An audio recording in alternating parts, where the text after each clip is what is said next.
एक ओंकार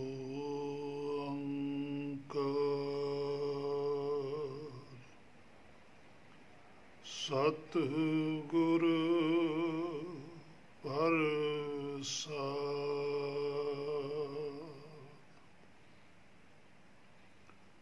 समरथ गुरु सिर हाथ धरे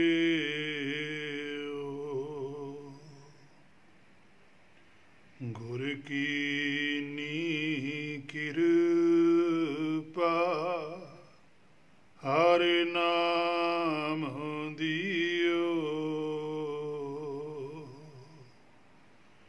समरथ गुरु सिर हाथ धरे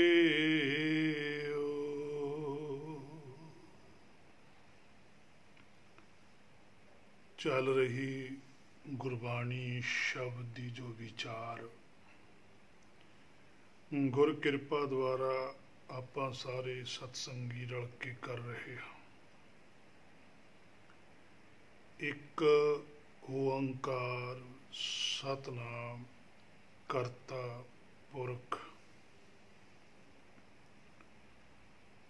करते पुरख बारे पिछे विचार हुई सी, कुछ थोड़ी जी विचार होर आप करांगे गुरबाणी तो सोझी प्राप्त करके।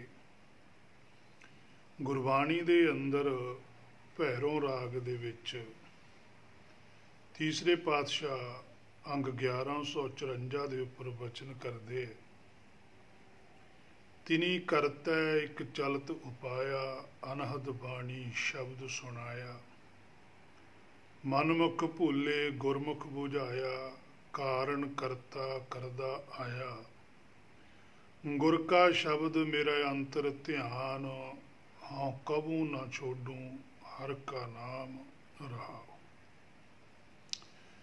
हे मेरे मना वेख सच्चे पातशाह इत्थे बचन करदे तिनी करता एक चलत उपाया कि उन्हां करतियां ने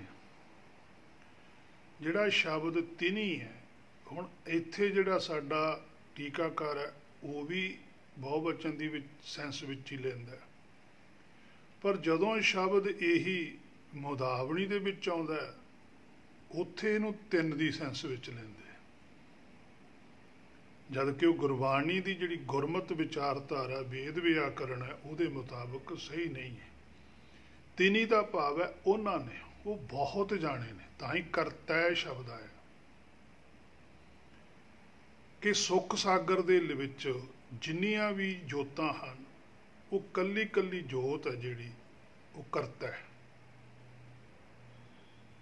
ते उन्हां दा जिहड़ा समूह आ इकट्ठ है उहनूं करतै कहा, वो सभा है। हुण सभा दे विच कोई एक व्यक्ति तो नहीं हुंदा, सभा दे विच तां बेअंत बैठे हुंदे। इसे तरह सचखंड दे अंदर जिन्नियां भी जोतियां हन वो बेअंत हन। तां ही पातशाह ने बच लिखिया तिनी करतै एक चलत उपाया कि उन्हां सारे करतियां ने एक चलत उपाया है भाव के अपना इच्छा पैदा की, कुछ पैदा किया है। उन्हां जोतियां दे विचों एक साडी भी जोती सी जिन्हें माया की इच्छा पैदा की है, माया का हुक्म प्रगट किया।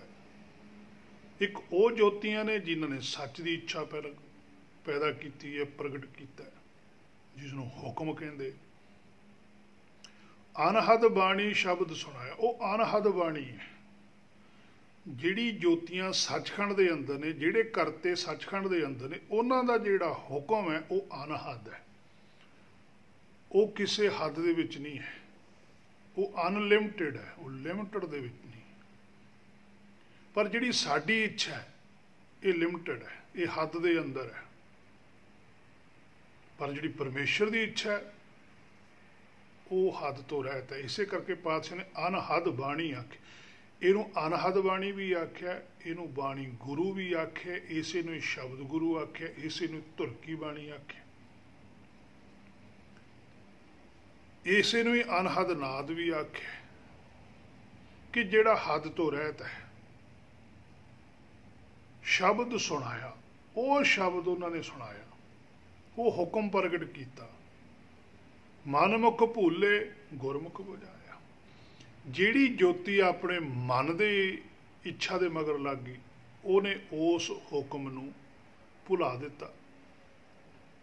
ਤੇ ਜਿਹੜੀ ਜੋਤੀ ਆਪਣੇ ਗੁਰ ਦੇ ਮਗਰ ਲੱਗੀ, ਆਪਣੇ ਮੋੜ ਦੇ ਅਨੁਸਾਰ ਚੱਲੀ, ਉਹਨੇ ਬੁੱਝ ਲਿਆ। ਹੁਣ ਹੁਕਮ ਬੁੱਝਣ ਦੀ ਗੱਲ ਹੈ। ਹੇ ਮੇਰੇ ਮਨਾ, ਜਿੰਨਾ ਚਿਰ ਹੁਕਮ ਬੁੱਝਿਆ ਨਹੀਂ ਜਾਂਦਾ, ਉਹਨਾਂ ਚਿਰ ਪਾਰ ਨਿਸਤਾਰਾ ਨਹੀਂ ਹੁੰਦਾ। ਕਾਰਨ ਕਰਤਾ ਕਰਦਾ ਆਇਆ। ਹੁਣ ਦੇਖ, ਇੱਥੇ ਪਾਤਸ਼ਾਹ ਨੇ ਬਚਨ ਲਿਖਿਆ ਕਰਤਾ। ਹੁਣ ਕੁਛ ਕਾਰਨ ਬਣਿਆ, ਕਰਤਾ ਹੈ ਸਾਡਾ ਮੂਲ। ਕੱਲੀ ਜੋਤੀ, ਜਿਵੇਂ ਇੱਕ ਪਾਣੀ ਦੀ ਬੂੰਦ ਕੱਲੀ ਬੂੰਦ ਹੈ, ਤੇ ਜੇ ਸਾਰਾ ਪਾਣੀ ਉਹ ਸਮੁੰਦਰ ਹੈ। ਕਾਰਨ ਸਾਡੀ ਜਿਹੜੀ ਜੋਤੀ ਹੈ, ਉਹਨੇ ਕਾਰਨ ਪੈਦਾ ਕੀਤਾ, ਉਹਨੇ ਆਪਣੀ ਇੱਛਾ ਪੈਦਾ ਕੀਤੀ। ਕਰਦਾ ਆਇਆ, ਉਹ ਆ ਰਿਹਾ ਹੈ। ਗੁਰ ਕਾ ਸ਼ਬਦ ਮੇਰਾ ਅੰਤਰ ਧਿਆਨ। ਕਹਿੰਦੇ ਜਿਹੜਾ ਗੁਰ ਕਾ ਸ਼ਬਦ ਹੈ, ਅੰਤਰ ਆਤਮਾ ਦਾ ਜਿਹੜਾ ਹੁਕਮ ਹੈ, ਹੁਣ ਕਹਿੰਦੇ ਮੈਨੂੰ ਪਤਾ ਲੱਗਾ ਕਿ ਮੇਰਾ ਜਿਹੜਾ ਧਿਆਨ ਹੈ ਉਸ ਹੁਕਮ ਦੇ ਵਿੱਚ ਹੈ। ਕਿ ਕੀ ਕਾਰਨ ਹੋਇਆ ਜਿਹਦੇ ਕਰਕੇ ਮੈਂ ਉੱਥੋਂ ਵਿਛੜਿਆ। ਉਹ ਕਾਰਨ ਲੱਭ ਰਿਹਾ। ਉਹ ਕਾਰਨ ਕੀ ਹੈ? ਉਹ ਆਪਣੀ ਇੱਛਾ ਹੈ। ਆਪਣੀ ਇੱਛਾ ਕਰਕੇ ਆਪਣੀ ਹੋਂਦ ਨੂੰ ਬਰਕਰਾਰ ਰੱਖਣਾ ਹੀ ਸੱਚਖੰਡ ਦੀ ਵਿਰੋਧਤਾ ਹੈ। ਇਸੇ ਕਰਕੇ ਪਾਤਸ਼ਾਹ ਕਹਿੰਦੇ ਆਪ ਗਵਾਈ ਹੈ ਤਾਂ ਸਹੁ ਪਾਈ ਹੈ। ਹੇ ਮੇਰੇ ਮਨਾ, ਤੈਨੂੰ ਆਪਣਾ ਆਪਾ ਗਵਾਉਣਾ ਪਵੇਗਾ। ਜਦ ਤੂੰ ਆਪ ਗਵਾਵੇਂਗਾ ਤੇ ਤਾਂ ਸਹੁ ਪਾਈ ਹੈ, ਤੈਨੂੰ ਆਪਣੇ ਆਪ ਦੀ ਸੋਚੀ ਆਵੇਗੀ। ਗੁਰ ਕਾ ਸ਼ਬਦ, ਇੱਥੇ ਦੇਖੋ ਹੁਣ ਗੁਰ ਕਾ ਸ਼ਬਦ ਹੈ, ਗੁਰੂ ਕਾ ਸ਼ਬਦ ਨਹੀਂ ਹੈ। ਗੁਰੂ ਕਾ ਸ਼ਬਦ ਸਰਬ ਵਿਆਪੀ ਹੈ, ਉਹ ਅਨਹਦ ਬਾਣੀ ਹੈ। ਗੁਰ ਕਾ ਤੇ ਗੁਰੂ ਕਾ ਸ਼ਬਦ ਇਹਦਾ ਫਰਕ ਹੈ। ਪਰ ਸਾਡੀ ਟੀਕਾਕਾਰੀ ਮੁਤਾਬਕ ਜਾਂ ਸਾਡੀ ਜੋ ਅੱਜ ਮੱਤ ਸਿੱਖ ਚੱਲਦੀ ਹੈ, ਉਹਦੇ ਵਿੱਚ ਗੁਰ ਨੂੰ ਹੀ ਗੁਰੂ ਕਹੀ ਜਾਂਦੇ ਆ। ਜਦ ਕਿ ਗੁਰ ਇੱਕ ਆਪਣੀ ਆਇਡੈਂਟੀ ਹੈ, ਗੁਰੂ ਇੱਕ ਆਪਣੀ ਵੱਖਰੀ ਆਇਡੈਂਟੀ ਹੈ। ਗੁਰੂ ਤਾਂ ਪਰਮੇਸ਼ਰ ਹੈ, ਅਕਾਲ ਪੁਰਖ ਹੈ। ਉਹ ਤਾਂ ਸਾਰੀਆਂ ਜੂਨੀਆਂ ਨੂੰ ਸੋਝੀ ਬਖਸ਼ ਰਿਹਾ, ਸਭ ਨੂੰ ਹੀ ਅੱਗੇ ਲੈ ਕੇ ਆ ਰਿਹਾ। ਗੁਰ ਹੈ ਸਾਡੇ ਜਿਹੜਾ ਹਿਰਦੇ ਦੇ ਅੰਦਰ, ਜਿਹੜੀ ਸਾਡਾ ਮੂਲ ਹੈ, ਪ੍ਰਾਤਮ ਹੈ, ਉਹ ਗੁਰ ਹੈ। ਇਹਦਾ ਵੀ ਸ਼ਬਦ ਹੈ। ਜਿਹੜਾ ਸੱਚਖੰਡ ਦਾ ਹੁਕਮ ਹੈ, ਗੁਰੂ ਦਾ ਹੁਕਮ ਹੈ, ਜਿਹੜਾ ਉਹ ਗੁਰ ਨੂੰ ਸੁਣਦਾ ਹੈ। ਹੁਣ ਮਨ ਦਾ ਧਿਆਨ ਉਸ ਹੁਕਮ ਦੇ ਵਿੱਚ ਹੈ ਕਿ ਮੈਨੂੰ ਉਹ ਹੁਕਮ ਸੁਣੇ। ਹਉ ਕਬੂ ਨਾ ਛੋਡੂ ਹਰ ਕਾ ਨਾਮ। ਹੁਣ ਪਤਾ ਲੱਗਿਆ ਕਿ ਹਉ ਕਬੂ ਨਾ ਛੋਡੂ, ਵੀ ਹੁਣ ਨਹੀਂ ਮੈਂ ਛੱਡਦਾ। ਇਹੀ ਤਾਂ ਜਿਹੜਾ ਹੁਕਮ ਸੀ, ਹਰ ਕਾ ਨਾਮ। ਹੁਣ ਦੇਖੋ, ਇੱਕ ਹਰ ਹੈ, ਇੱਕ ਹਰ ਕਾ ਨਾਮ ਹੈ। ਇੱਕ ਰਾਮ ਹੈ, ਇੱਕ ਰਾਮ ਕਾ ਨਾਮ ਹੈ। ਨਾਮ ਨਾ ਜਾਣਿਆ ਰਾਮ ਕਾ ਮੂੜੇ, ਫਿਰ ਪਾਛੈ ਪਛਤਾਏ। ਗੁਰੂ ਨਾਨਕ ਸਾਹਿਬ ਕਹਿੰਦੇ ਅਸੀਂ ਰਾਮ ਕਾ ਨਾਮ ਨਹੀਂ ਜਾਣਿਆ। ਅਸੀਂ ਸਵੈਮ ਰਾਮ ਰਾਮ ਤਾਂ ਜ਼ਰੂਰ ਕਰਨ ਲੱਗ ਗਏ। ਉਸ ਵੇਲੇ ਰਾਮ ਰਾਮ ਕਰਦੇ ਸੀ, ਅਸੀਂ ਅੱਜ ਵਾਹਿਗੁਰੂ ਵਾਹਿਗੁਰੂ ਕਰਦੇ ਹਾਂ। ਪਰ ਰਾਮ ਕਾ ਨਾਮ ਜਾਣਨਾ ਹੈ। ਹੁਣ ਇੱਥੇ ਪਾਤਸ਼ਾਹ ਨੇ ਸਿੱਧਾ ਬਚਨ ਲਿਖਿਆ ਹਰ ਕਾ ਨਾਮ। ਉੱਥੇ ਸਤ ਨਾਮ ਆਇਆ, ਹਰ ਨਾਮ ਆਇਆ, ਰਾਮ ਨਾਮ ਆਇਆ। ਕਿ ਰਾਮ ਹਰ ਕਾ ਨਾਮ ਹੈ, ਜਿਹੜਾ ਹਰ ਕੀ ਹੈ, ਸਾਡਾ ਮੂਲ ਹੀ ਹੈ। ਉਹਦਾ ਜਿਹੜਾ ਗਿਆਨ ਹੈ ਉਹ ਅਸੀਂ ਜਾਣਨਾ ਹੈ। ਭਾਵ ਕਿ ਆਪਣੇ ਆਪ ਨੂੰ ਹੀ ਜਾਣਨਾ ਕਿ ਮੈਂ ਕੌਣ ਹੈ। ਤੂੰ ਕੌਣ ਰੇ, ਵੀ ਤੂੰ ਕੌਣ ਹੈ। ਮੈਂ ਜੀ ਨਾਮਾ। ਪਤਾ ਲੱਗ ਗਿਆ ਕਿ ਮੈਂ ਤਾਂ ਨਾਮ ਲੈਣ ਵਾਸਤੇ ਆਇਆ ਹੋਇਆ, ਮੈਂ ਤਾਂ ਸੋਝੀ ਲੈਣ ਵਾਸਤੇ ਆਇਆ। ਹਰ ਵਿਸਰਤ ਤੇਰੇ ਗੁਣ ਗਲਿਆ। ਮੇਰੇ ਤਾਂ ਗੁਣ ਗਲੇ ਸੀ, ਮੈਂ ਤਾਂ ਗੁਣ ਪੂਰੇ ਧਾਰਨ ਕਰਨੇ। ਵਿਸਰਿਆ ਜਿਨ ਨਾਮ, ਮੈਨੂੰ ਨਾਮ ਵਿਸਰਿਆ ਸੀ, ਉਹ ਮੈਂ ਪ੍ਰਾਪਤ ਕਰਨਾ।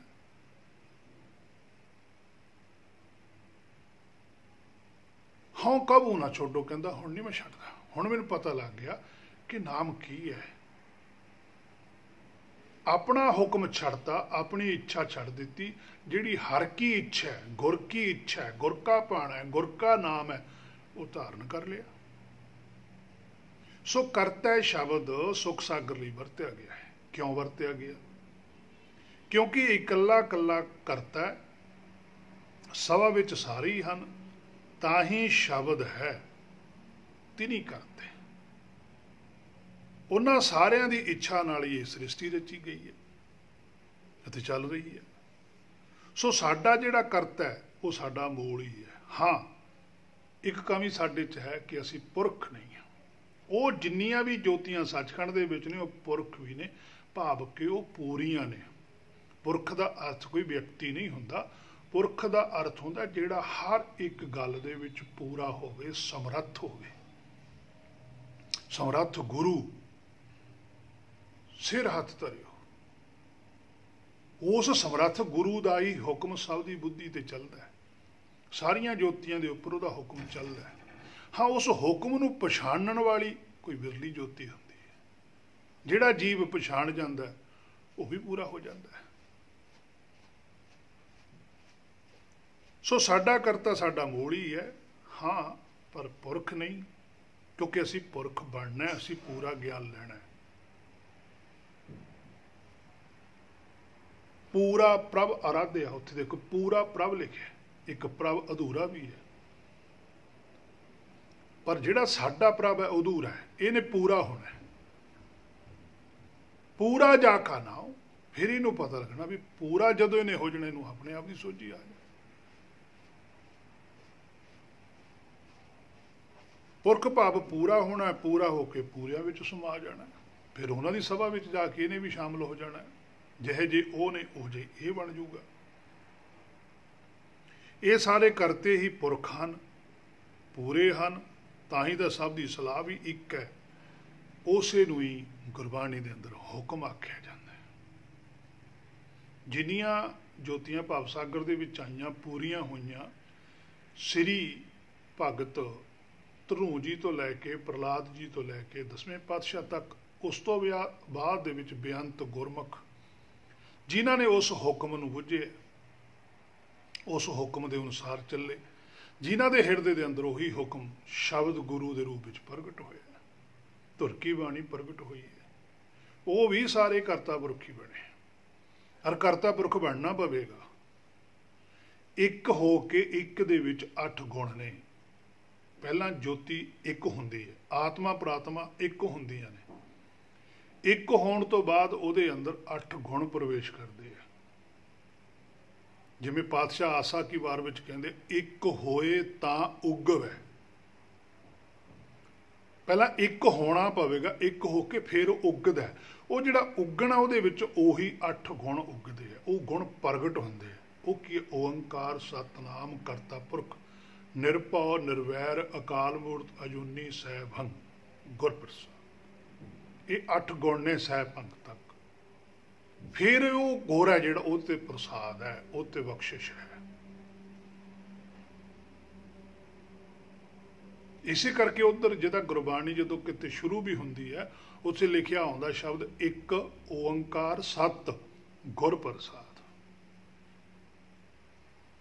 गुर नूं ही ये प्रसाद हुई कि तू ही सत स्वरूप है, तू ओंकार है, तू ही एक है। एक हो के ही ये सचखंड तक पहुंच सकता है। एक होए तो बिना सचखंड च नहीं जा सकता। सो एक हो के उगना भी जरूरी है। पहला एक होना, एक होने तो बाद उगना। जिहड़ा उगदा उगे होए नूं ही तुर की बाणी सुनदी है। जिहदे विच ये 8 गुण आ जांदे ने, उन्हां 8 गुणां वालियां नूं ही तुर की बाणी सुनदी है। उन्हां दे अंदर ही शब्द गुरु प्रगट हुंदा है। भाव के जे कोई संसारी तौर पर भी देखिए, बच्चा पेपर दिंदा है, पास होंदा है, उसे नूं ही पास होने का सर्टिफिकेट मिलता है। फेल होए बच्चे नूं पास का सर्टिफिकेट नहीं दिता जाता। सो एक हो के भी बहुत ज्योतियां इहो जिहियां ने जिहड़ियां इस मृत लोक दे अंदर एक हो जांदियां ने, ते परमेश्वर के हुक्म अनुसार उनका शरीर छुट जाता, वो एक ही रह जांदियां, बीज रूप च ही रह जांदियां ने। फिर जो परमेश्वर का हुक्म आता दोबारा फिर शरीर धारण करदियां ने, तो फिर एक होके उग भी सकदियां ने, तो एक होके नहीं भी उग सकदियां। सो ये परमेश्वर की खेड है, उत्थे परमेश्वर का पाना वरतदा है कि परमेश्वर ने किवें कराउणा है। पर जीव का फर्ज है एक होना, इसे करके करता पुरख भाव के पूरा हो जाना। इत्थों तक कि करते की पुरख की विचार आपां ने सारिਆਂ ने रल के की है। फिर भी कोई कमी होवे गुरु सच्चे पातशाह मेहर कर दास नूं जरूर दस्सिया जावे, तो मैं तो उड़ीकदा रहिंदा हाँ भी कोई ना कोई गुरमुख विचार करे। सो जिवें तुहाडी इच्छा है। सो होइयां बेअंत भुल्लां दी खिमा। वाहिगुरू जी का खालसा वाहिगुरू जी की